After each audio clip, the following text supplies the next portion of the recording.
just my casual observation of it would be like, is they're much less male-centered.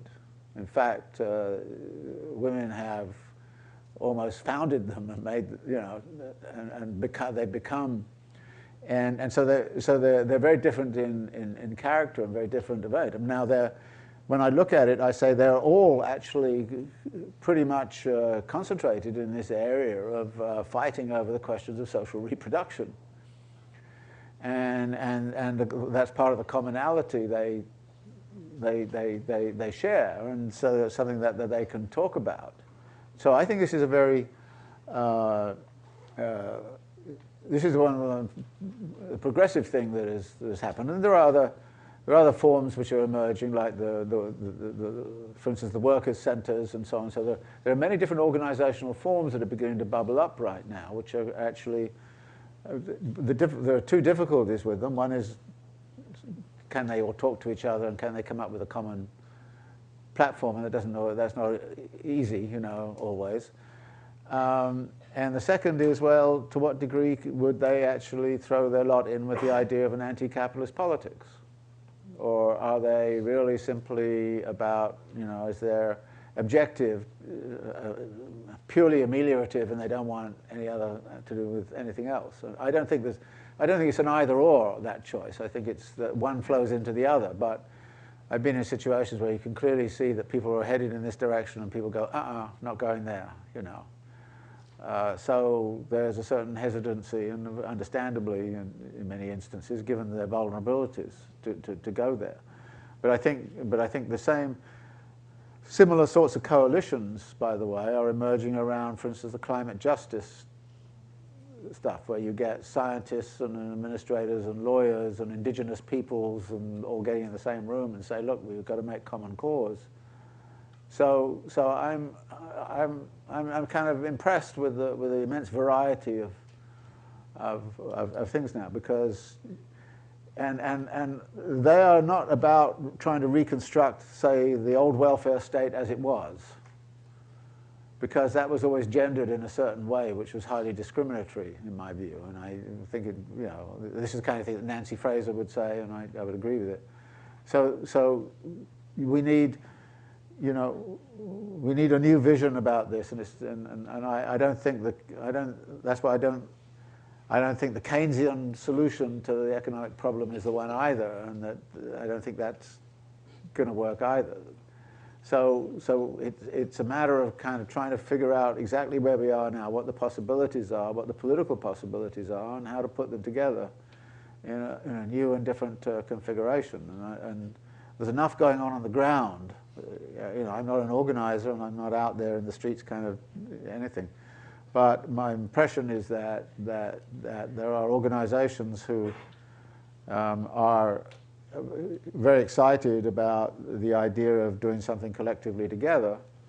And you know, one of the things that's great for me is that they come and ask me and the people in the center that I work with, you know, can we sit down and brainstorm with you? And so we're having 3 round tables with the Excluded Workers Congress people in New York over the next 2 or 3 months, just to brainstorm about, you know, what might they do and what might they think. And I don't have any answers, and I don't, you know, but we can try to start to put some things together. And I think this is the kind of thing that if there was more going on, I mean, I start to do this, and at some point or other the provost says, can't you get some money to do this? And I kind of go, you know, yeah. And I say, well, you know, well, I guess I can go and say that, hey, I want to, you know, want to go and ask, what's his name, Coke, to give me some money. And yeah. David, I want to ask you something about this. Your first opening comments about capitalism not being able to solve crises, but shifting the crisis both sectorally and sometimes spatially. So, and it seems to me that and then you portray the world with the crisis in the US and Europe and China, India doing reasonably well in growth rate. What I want to ask you is, in terms of the resilience of capitalism, which you have observed for last at least 60 years, how do you explain the resilience without going the route of with a military power or class struggle? Are there other variables that surprised you in seeing how capitalism can be resilient, and how do you explain the growth of India? Oh, well, that's the answer is I can't. And, I don't know enough about India to do that.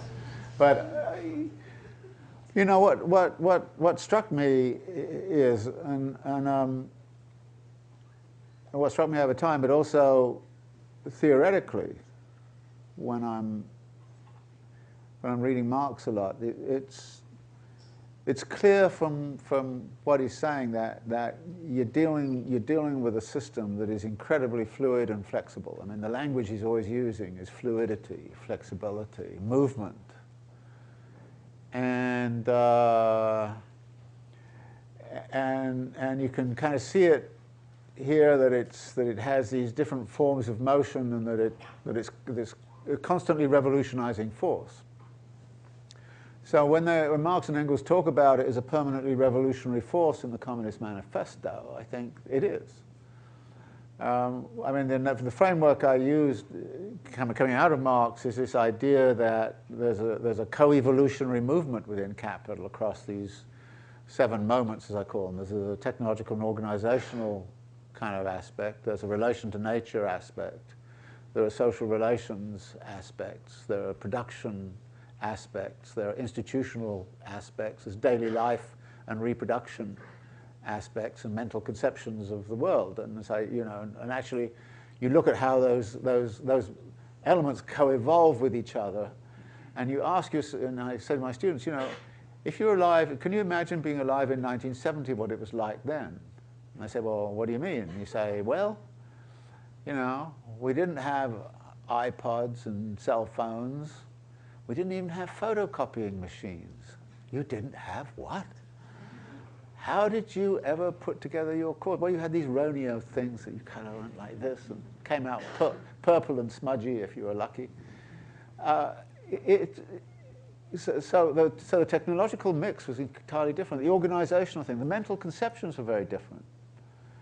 So capitalism is perpetually revolutionizing across all of those, it's perpetually moving across all of those. And I'm kind of saying, the problem with the left is it doesn't think about fluidity and movement. In fact, most of the leftists I know are so goddamn dogmatic that they wouldn't know how to get out of a box, even if the tide was rising.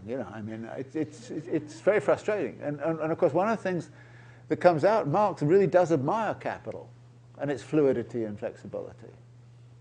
And I think the left has to be very fluid and very flexible. One of the things I like about these new organizations is I think you are seeing new organizational forms which are springing up in fluid and flexible ways.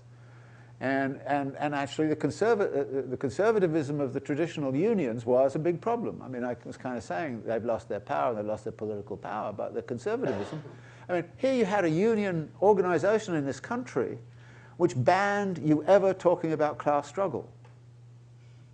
I mean, you tried to talk about class struggle, and you were a maverick and a troublemaker.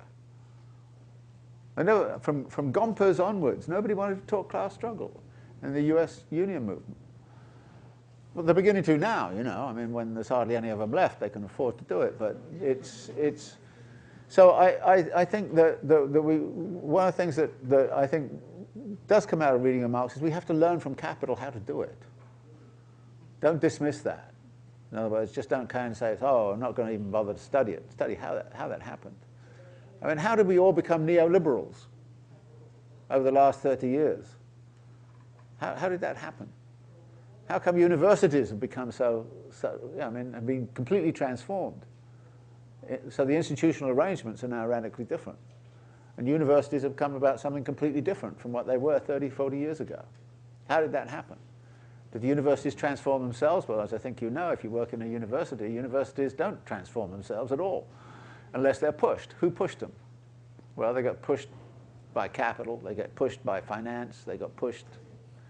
And then there was an internalization. We had to be an entrepreneurial institution. As my dean said to me, that's one of the reasons I left Johns Hopkins. Department was in trouble, and we showed all the great things our students had done, and the came in and he got out a dollar bill and he said, I'm only interested in one thing, it's colored green and you don't make enough of it. Such is the mission of the university, you know. You kind of go, well, what kind of institution is this that I'm in, you know? So you have to look at those dynamics.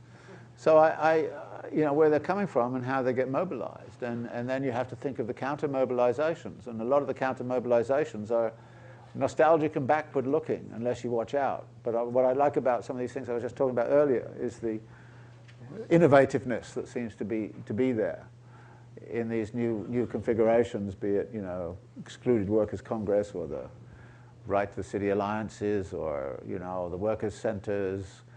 And actually within the union movement, there's a much stronger emphasis these days on geographical organizing. So the labor councils start to become centers. And Bill Fletcher has this in one of his books. He wrote this very nice thing. He says that, you know, the unions should start to think about organizing the city.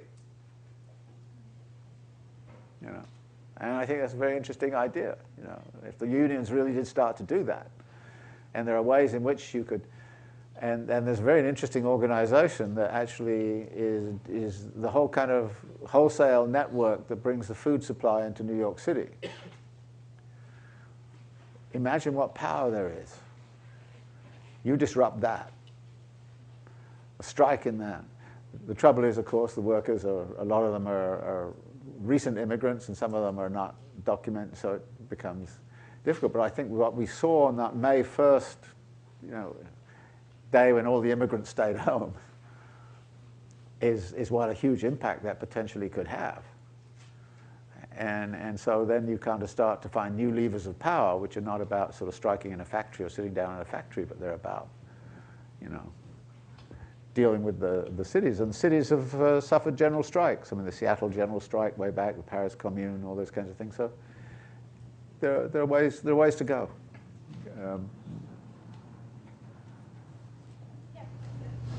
Okay, one and two. Okay. So at the beginning, you talk about the capital movement across space and also sectoral across sectors. So, and I want to elaborate more about this shift across sectors, because in the advanced economy, at least maybe over 50% of the employment is concentrated on the service sector, versus in the past, a lot actually was concentrated in manufacturing sector. So, yes. Yeah, what I meant by, I didn't mean sector in that sense. What I was, when you look at Marx's theory of accumulation of capital, you start with money, you go into the market and you buy labor power and means of production, you then put it into production, you then make a commodity, and you then sell that commodity in the market for a profit. At any one of those points you can get a blockage. If you can't assemble the money, if there's some problems with the institutional arrangements whereby money